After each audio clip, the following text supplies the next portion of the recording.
Membuka mata hati menghadirkan Al-Quran di dalam hati. Sahabat UMV bertemu kembali di Al-Quran Braille Official. Harapan kami sahabat bisa mendapatkan informasi dan inspirasi dari setiap tayangan kami. Yuk kita simak video berikut ini.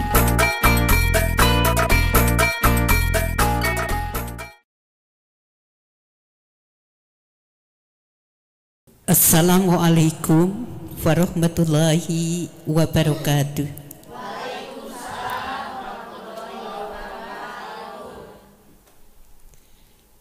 Berbicara tentang sholat, ibu-ibu sekalian, yang pertama sholat itu adalah sebagaimana difirmankan oleh Allah Subhanahu wa Ta'ala, bahwa sholat itu diwajibkan kepada orang yang beriman yang telah ditentukan waktunya. Jadi kita tidak bisa semau kita saja untuk melaksanakan sholat. Yang wajib ditentukan adalah sehari semalam 5 waktu: subuh, zuhur, asar, maghrib, dan isya. Ketentuannya berdasarkan peredaran matahari. Kalau berbicara subuh itu sejak fajar. Kalau zuhur ketika matahari sudah agak lingsir dari pertengahan. Kalau asar ketika sebuah benda dengan bayangannya itu sama besar. Kalau bicara maghrib itu setelah terbenam matahari. Kalau isya itu ketika safak atau mega merah itu hilang, habis gitu ya. Jadi kalau maghrib itu terbit mega merah, matahari sudah terbenam dengan sempurna. Dan dibagi antara sholat yang wajib dan sunat. Kalau sunat yang biasa dilaksanakan oleh Rasulullah SAW yang disebut sholat rawatib, yaitu qobla subuh 2 rakaat, zuhur ada 2 atau 4 rakaat sebelum zuhur dan 2 rakaat setelah zuhur. Kemudian juga kalau maghrib, kalau asar itu, kalau sunnah Rasul nggak ada sunat maghrib 2 ba'da maghrib, isya juga 2 ba'da isya. Ada lagi sholat sunat yang disebut rajanya sholat sunat, yaitu sholat tahajud ya. Jadi kalau tahajud itu malam, waktunya setelah sholat isya sebelum datang sholat subuh atau sampai datang waktu sholat subuh. Siang kita lihat yang lain rawatib itu ada sholat duha, minimalnya 2, kalau Nabi maksimalnya itu 8 rakaat.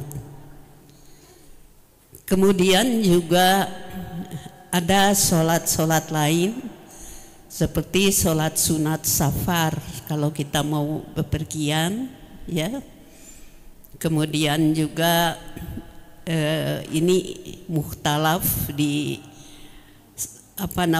diperdebatkan oleh ulama, yaitu sholat tobat. Yang ada, yang tidak ada perdebatan, yaitu sholat istikharah, sholat untuk memilih satu perkara. Nah, syarat sholat, sahnya sholat, satu memang sudah masuk waktu kalau sholat wajib, dan bersih dari hadas dan dari najis. Hadas itu kalau terbagi atas hadas besar dan hadas kecil. Kalau hadas kecil itu ya kita sudah buang air kecil, buang air besar, keluar angin atau yang disebut kentut ya. Nah, kalau kalau hadas besar itu berhubungan intim antara suami istri, keluar mani ya, kemudian juga kalau perempuan itu haid, nifas, itu termasuk hadas besar. Itu harus bersih dari itu ya. Perempuan haid dan nifas tidak diwajibkan sholat dan saum. Kemudian ibu-ibu, sholat itu wajib tutup aurat. Aurat perempuan waktu sholat itu sekujur tubuh kecuali wajah dan 2 telapak tangan. Itu termasuk punggung tangan ya, telapak tangan. Jadi sampai ke pergelangan tangan kayak gitu. Bagaimana cara sholat? Satu dari hadis yang saya baca ya, sabda Nabi SAW, sholat itu dikerjakan diawali dengan berdiri ya, berdiri di mana renggangnya kaki sekitar 20 cm antara kaki kanan dan kaki kiri. Cara sholat Nabi SAW bersabda, "Sholu kama ro'aitumuni usolli." Sholatlah sebagaimana kalian melihat aku sholat. Ibu-ibu sekalian, dalam sholat kita punya 3 kiblat. Kiblat pertama kiblat fisik, ya, ke arah Baitullah, ke arah Ka'bah sana. Kedua kiblat hati. Kemana kiblat hati? Ke Allah. Ketiga kiblat pandangan mata, yaitu mata kita jangan ke kiri ke kanan, tapi ke sajadah, tempat di mana nanti, atau kalau kita nggak pakai sajadah di sini aja karpet, tapi kira-kira nanti kalau ibu sujud menyimpan wajah ibu, sujud itu sebelah mana gitu ya. Mangga neng takbiratul ihram, Allahu Akbar. Nah seperti begitu ya. Bagus ibu-ibu. Nah kemudian bersedekap ya. Lihat bersedekapnya ya, tangan kiri ya neng dilipat, di atasnya tangan kanan. Nah seperti begitu ya. Terus dibaca iftitah. Iftitah itu doa pembuka. Ibu bisa memilih mau yang mana ya, karena banyak doa iftitah itu. Kemudian dimulai baca Al-Fatihah setelah iftitah ya. Baca doa, baca surat, maksud saya bukan doa. Suratnya misalnya mau subhanaka, subhana rabbiyal a'la ya, atau ibu mau baca juga Qul huwallahu ahad, Allahu somad, atau yang lain-lain ya. Banyak kan bacaan. Ibu bisa baca dalam Quran, dalam juz 30. Tapi yang penting sabda Nabi SAW, waqro, dan bacalah ma yatasarol minhu minal Quran, surat yang mudah bagimu di dalam Al-Quran kayak gitu ya. Setelah itu terus neng ruku, Allahu Akbar, tuh angkat tangan. Nah betul sayang seperti itu ya. Jadi di apa namanya, membaca subhana rabbiyal azim, apa matanya, pandangannya ke tempat di mana nanti si neng tuh bersujud.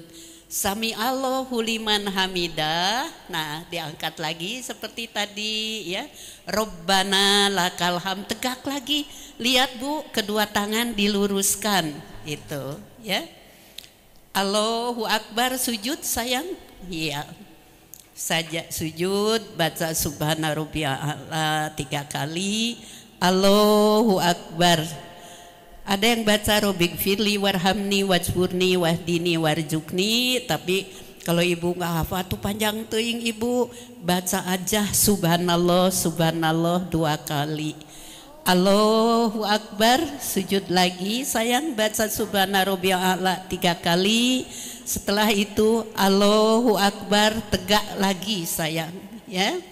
Tegak lagi, baca lagi Al-Fatihah, sedekap lagi seperti itu. Kalau sudah 2 rakaat, kalau kita sholat zuhur, sholat asar, sholat maghrib, setelah 2 rakaat tadi si Neng tegak ya Neng, tangannya itu seperti takbiratul ihram lagi, diangkat lagi seperti begini. Allahu Akbar. Jadi saya sering lihat ada yang tiap rakaat angkat tangan, tidak. Angkat tangan itu hanya di rakaat ketiga, ya. Hanya di rakaat ketiga seperti begitu. Hanya di rakaat ketiga itu baca Al-Fatihah tanpa surat. Begitu. Yang lainnya sama gerakannya. Jadi sholat itu Bu enggak susah. Ada takbiratul ihram, ada takbiratul intikal, yaitu pada waktu perubahan ini Neng, perubahan gerak ya, ada takbiratul ihram. Mangga sekarang diperlihatkan bagaimana tasyahud awal duduknya ya. Nah, kalau tasyahud awal tuh ya. Jadi duduknya di kaki kiri si Neng ya, kaki kanan itu apa? Jari-jari kakinya menghadap ke kiblat ya. Terus ininya Neng ya seperti begitu, menunjuk ya Bu ya.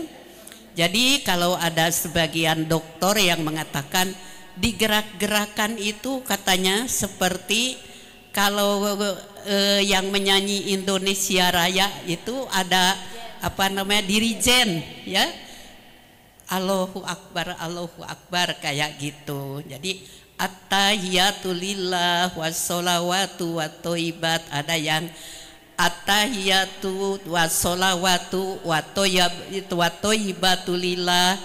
Kalau saya tahiyatulillah wassolawatu wattoibat, ini digerak-gerakan ya, itu satu. Ada juga yang enggak digerak-gerakan dari awal sampai akhir begitu. Yang tidak ada contohnya itu digerakkan pada waktu mengucapkan asyhadu alla ilaha illallah wa asyhadu anna muhammadar rasulullah, itu digerakkan, nantinya diam lagi gitu. Jadi caranya apakah digerakkan dari awal sampai akhir, apakah telunjuk itu diam dari awal sampai akhir gitu. Nah sekarang kalau tasahud akhir sayang ya, tuh ya, kalau tasahud akhir di si kaki kiri itu dihamparkan, si Neng duduk di sebelah kiri kayak gitu ya. Jadi kalau waktu tadi ada 3 kiblat itu menghadap ke Baitullah, hati menghadap ke Allah, dan juga mata ditujukan ke tempat mana kita sujud. Tapi kalau waktu tasahud Bu, mata itu menuju ke ujung jari tadi, ujung telunjuk tadi, seperti begitu. Nah sudah itu mengucapkan salam sayang, assalamualaikum warahmatullah, sebelah kanan, assalamualaikum warahmatullah ke sebelah kiri. Kalau ada dalam hadis itu dinyatakan mengucapkan salamnya juga lengkap, assalamualaikum warahmatullahi wabarakatuh, assalamualaikum warahmatullahi wabarakatuh. Ketika Neng tadi gitu, yang di belakang harus sampai kelihatan, jadi enggak cuma sedikit tapi seperti itu ya Neng ya, kayak gitu. Terima kasih Pak Ustadz, terima kasih juga ibu-ibu yang wajahnya cerah-cerah. Ini mah insya Allah wajah calon ahli surga ibu. Amin. Mudah-mudahan. Terima kasih sekali lagi. Mohon maaf bila ada kesalahan.